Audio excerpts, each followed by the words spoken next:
ดำเนินมาตั้งแต่สมัยครั้งพุทธกาลสืบทอดกันมาจนถึงปัจจุบันประเพณีบางอย่างก็เกิดขึ้นในภายหลังจากที่พระพุทธองค์เสด็จดับขันธปรินิพพานไปแล้ววัฒนธรรมประเพณีจึงเป็นสิ่งสำคัญเป็นหนึ่งในองค์ประกอบทั้ง5ของพระพุทธศาสนาเราองค์ประกอบของพระพุทธศาสนานั้น1ศาสนบุคคลอันหมายถึงพระศาสดาผู้ก่อตั้งพระพุทธศาสนาพระภิกษุสงฆ์องค์สามเณรผู้สืบทอดพระศาสนาถือว่าเป็นศาสนบุคคลรวมทั้งพุทธบริษัททั้ง4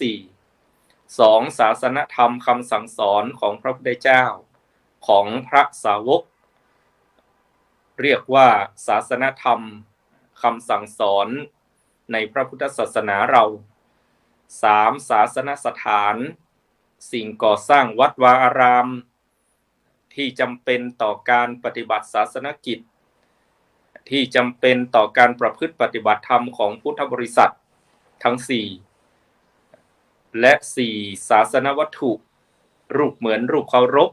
เพราะพระพุทธศาสนาของเรานั้นมีความศรัทธาและมีปัญญาควบคู่กันไปเมื่อมีศรัทธาก็สร้างรูปเหมือนรูปเคารพของพระสัมมาสัมพุทธเจ้าเราเรียกว่าพระพุทธรูปเป็นต้นบางศาสนานั้นไม่มีองค์ประกอบอันที่4นี้ไม่มีรูปเหมือนรูปเคารพแต่พระพุทธศาสนาของเรานั้นเป็นศาสนาที่มีความศรัทธาและปัญญาควบคู่กันไปก็สร้างรูปเหมือนรูปเคารพขององค์ศาสดา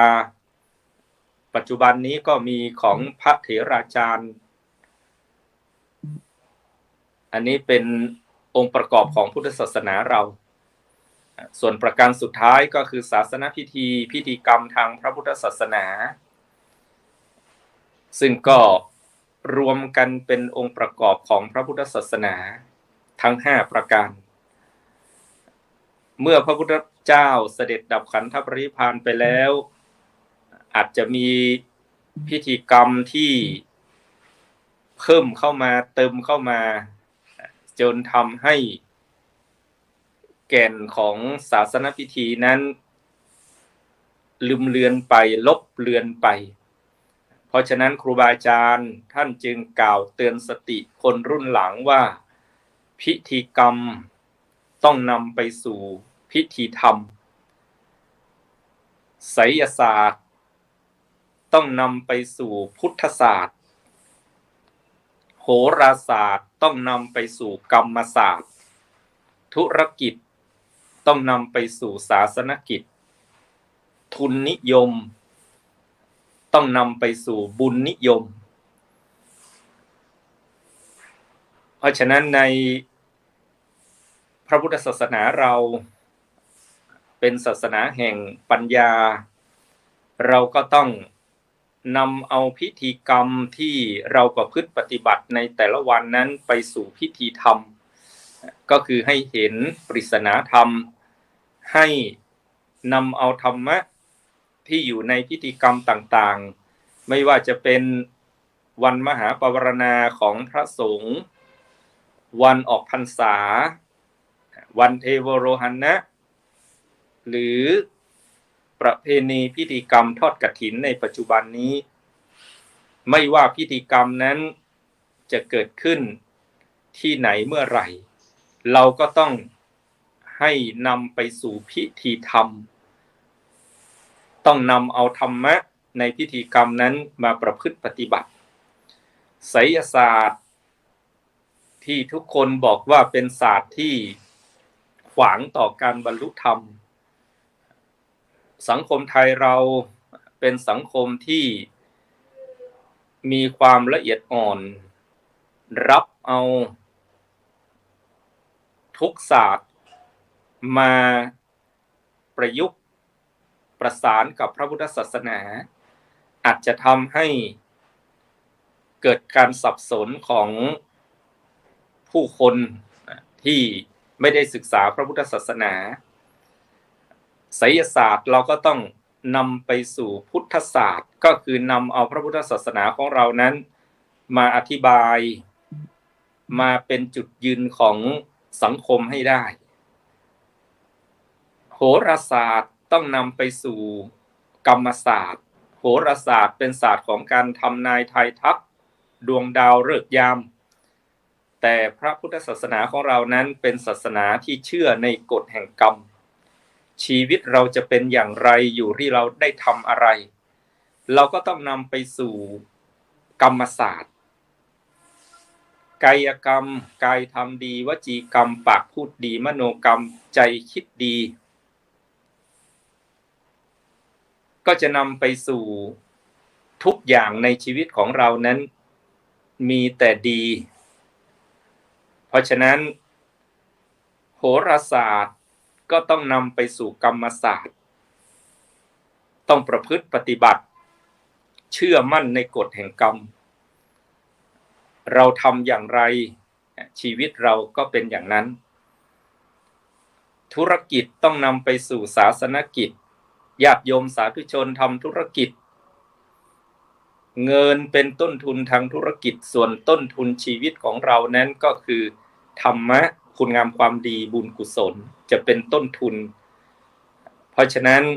ธุรกิจนำไปสู่ศาสนกิจอย่าลืมศาสนาธุรกิจต้องควบคู่กับศาสนกิจทุนนิยมต้องนำไปสู่บุญนิยมบุญนิยมก็คือทุกสิ่งทุกอย่างในชีวิตเราประพฤติปฏิบัติมีคุณงามความดีเป็นที่หวังแม้ว่าเราจะมีเงินมีทองทำอะไรก็แล้วแต่ก็ต้องนึกถึงว่าสิ่งเหล่านั้นคนโบราณท่านกล่าวเป็นข้อคิดที่เราได้ยินอยู่เนืองๆว่าเงินทองส่งได้แค่โรงพยาบาลลูกหลานส่งได้แค่เชิงตะกอนแต่สิ่งที่จะเป็นแก่นสารสาระชีวิตก็คือบุญกุศลคุณงามความดีเพราะฉะนั้นในช่วงเทศกาลประเพณีพิธีกรรมใดๆก็แล้วแต่เราก็ต้องนำไปสู่พิธีธรรมเห็นถึงธรรมะสาระของประเพณีพิธีกรรมนั้นๆแล้วน้อมนำเอาธรรมะมาประพฤติปฏิบัติวันมหาปวารณาปีนี้ตรงกับวันที่17เดือนตุลาคมพุทธศักราช2567ที่ผ่านมาเป็นพุทธบัญญัติที่พระพุทธองค์นั้นทรงอนุญาตให้ภิกษุสงฆ์นั้นทรงอนุญาตให้ทำปวารณาแปลว่าการยอมให้ว่ากล่าวตักเตือนซึ่งกันและกันซึ่งโดยปกติพระสงฆ์ท่านจะได้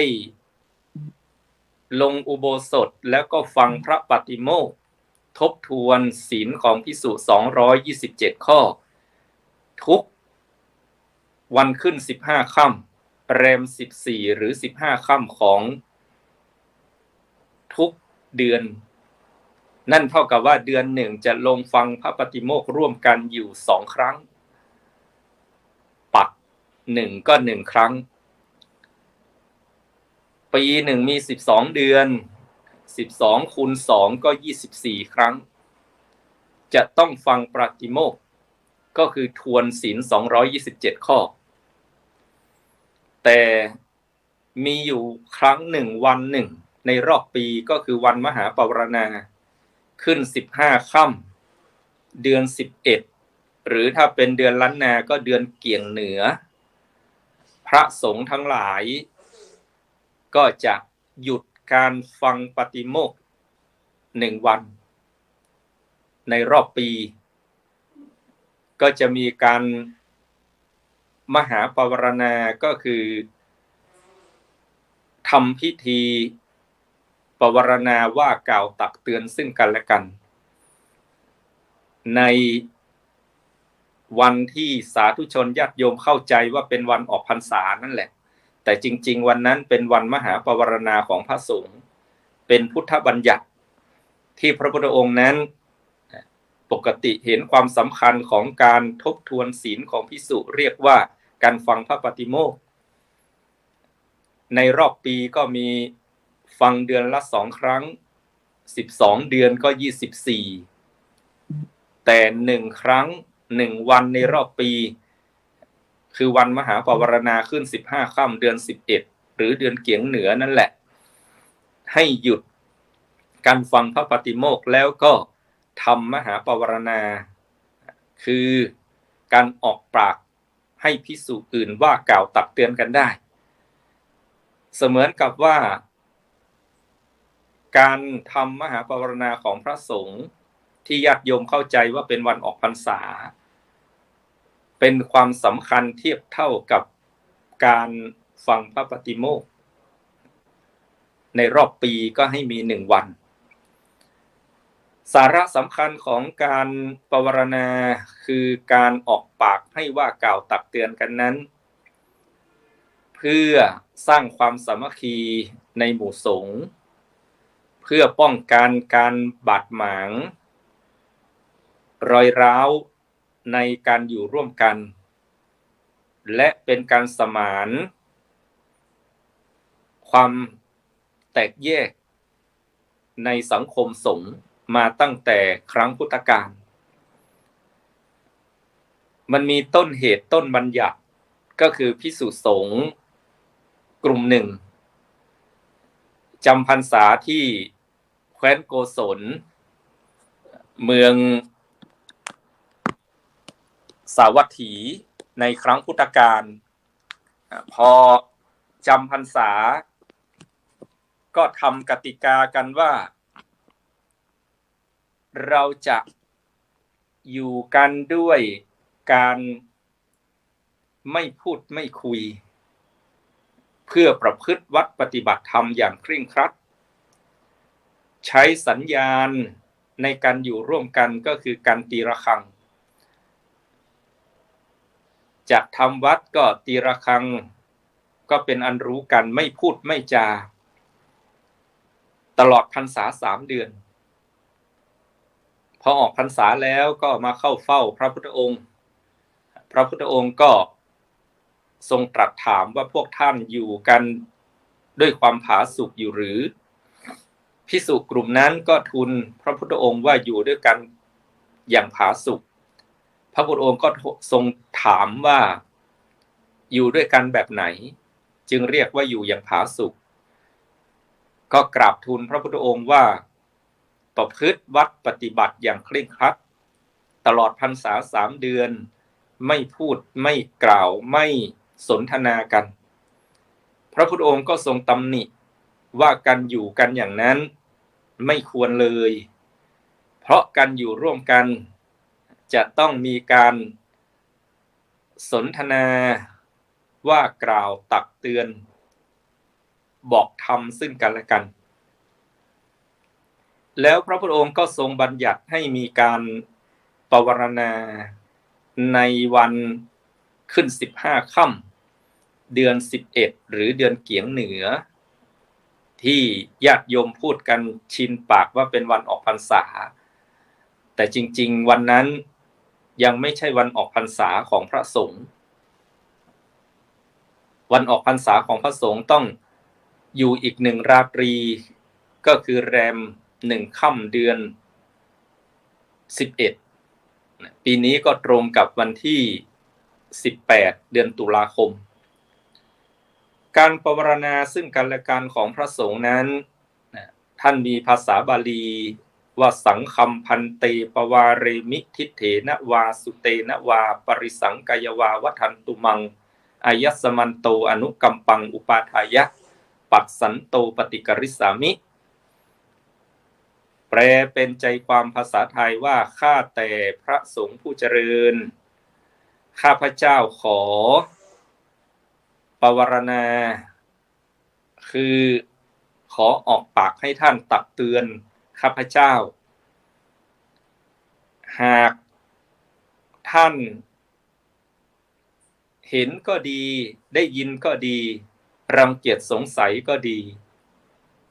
ในพฤติกรรมอันใดอันหนึ่งของข้าพเจ้าขอท่านได้อนุเคราะห์ว่ากล่าวตักเตือนข้าพเจ้าหากข้าพเจ้าเห็นแล้วรู้แล้วข้าพเจ้าจะได้ประพฤติปฏิบัติตนเสียใหม่นี่คือใจความของการปวารณาของพระสงฆ์นั่นหมายความว่าการปวารณาของพระสงฆ์ในวันมหาปวารณานั้นเป็นการออกปากให้ผู้อื่นว่ากล่าวตักเตือนแล้วตัวเองจะปิดปากเงียบไม่โต้ไม่ตอบไม่เถียงเพราะยอมรับในการว่ากล่าวตักเตือนซึ่งกันและกันพระเถระก็จะว่ากล่าวตักเตือนพระผู้มีอาวุโสน้อยผู้เป็นลูกศิษย์ลูกหาวันนั้นลูกศิษย์ลูกหาหากเห็นได้ยินหรือรังเกียจสงสัยในพฤติกรรมของพระเถระครูบาอาจารย์ก็ว่ากล่าวตักเตือนซึ่งกันและกันได้เป็นการเปิดโอกาสสังคมสงฆ์จึงได้ทำปวารณากันทุกปีละ1 วันงดเว้นจากการฟังพระปฏิโมกข์1 วันดังกล่าวจึงทำให้สังคมสงฆ์นั้นมีทิฏฐิ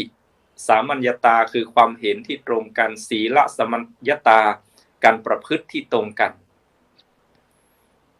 ก็ทำให้สังคมเกิดความสงบร่มเย็นเป็นกุศโลบายเป็นพุทโธวาดเป็นสิ่งที่พระพุทธองค์นั้นทรงบัญญัติด้วยพระองค์เองเพราะฉะนั้นสาธุชนญาติโยมทั้งหลายหากว่าเราจะเอาวิธีการปวารณาของพระสงฆ์มาใช้ในครอบครัวในสังคมในทุกระดับจะทำให้เกิดความสามัคคีในครัวเรือนในสังคมได้พ่อแม่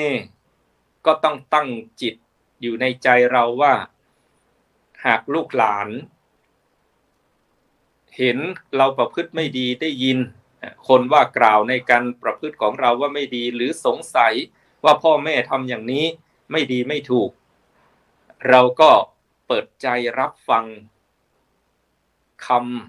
ำตักเตือนของลูกของหลาน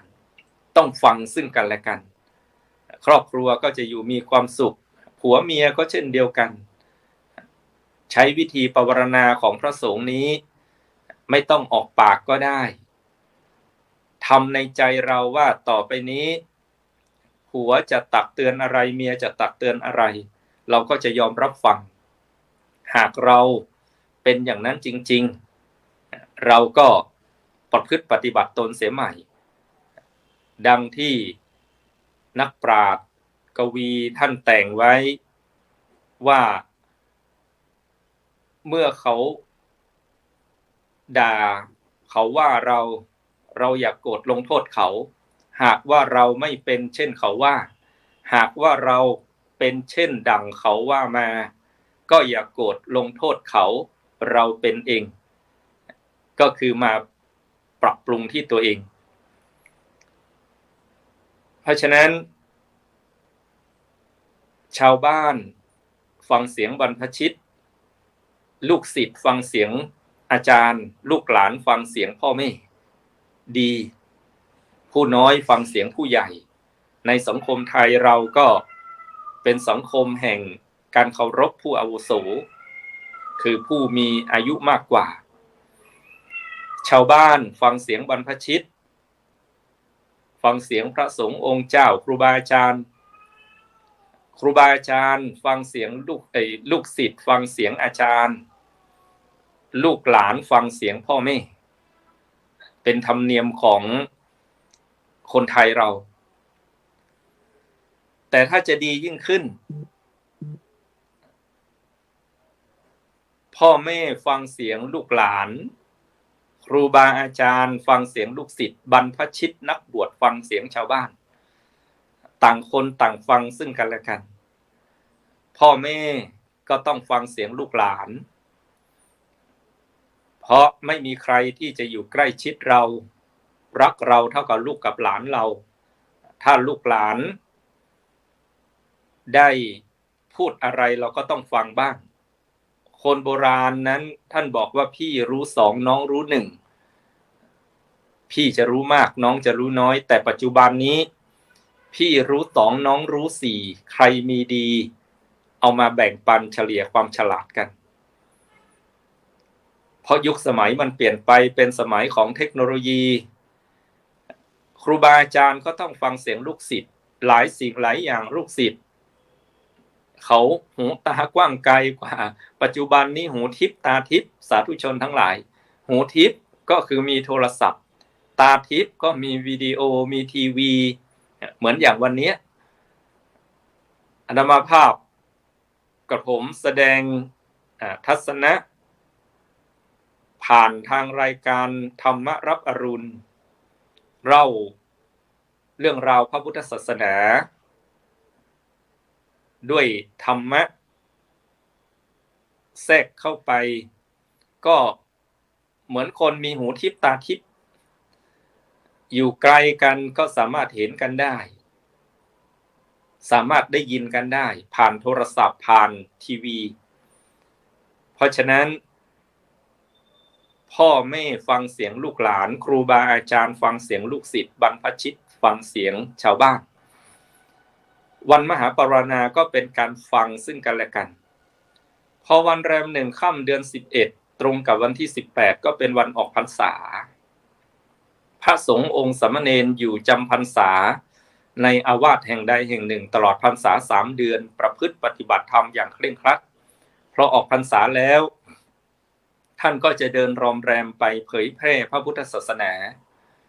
นำเอาหลักคำสอนในทางพุทธศาสนาไปเผยแผ่ให้กับมวลมนุษยชาติก็ทำให้พระพุทธศาสนาเรานั้นได้เผยแผ่ไปทั่วโลกในปัจจุบันนี้ตลอดพรรษา3 เดือนท่านก็ประพฤติปฏิบัติวิปัสสนากรรมฐานทบทวนวิชาความรู้ของตนเองออกพรรษาแล้ว9 เดือนพระสงฆ์องค์สามเณรท่านก็นำเอาพระธรรมคำสั่งสอนเหล่านั้นไปเผยแผ่ให้กว้างไกลและวันเดียวกันนี้มีประเพณีพิธีกรรมก็คือการตักบาตรเทโวโลหณะซึ่งก็ถือว่าเป็นสาระสำคัญอันหนึ่งที่เราควรจะยึดถือปฏิบัตินั่นก็คือความกตัญญูกตเวทีเพราะวันแรม1 ค่ำเดือน11หรือวันออกพรรษาเป็นวันตักบาตรเทโวโลหณะเป็นวันที่พระองค์เสด็จลงจากสวรรค์ชั้นดาวดึงส์ตาม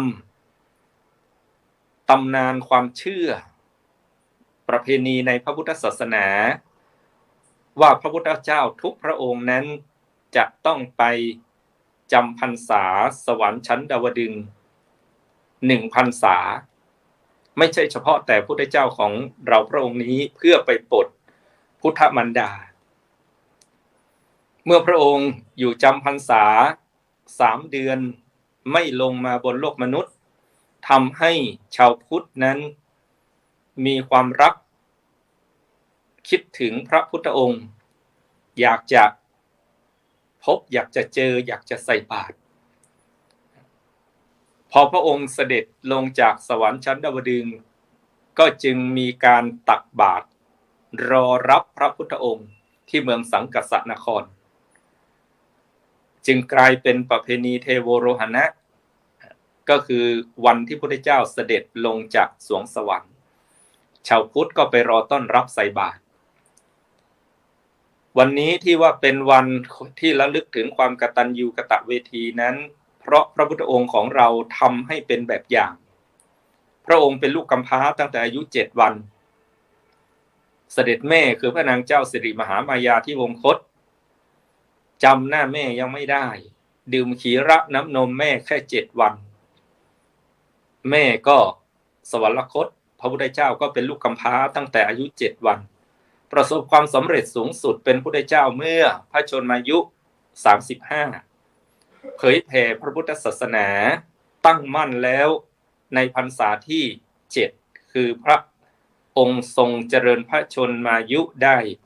42ปีไม่ลืมแม่ได้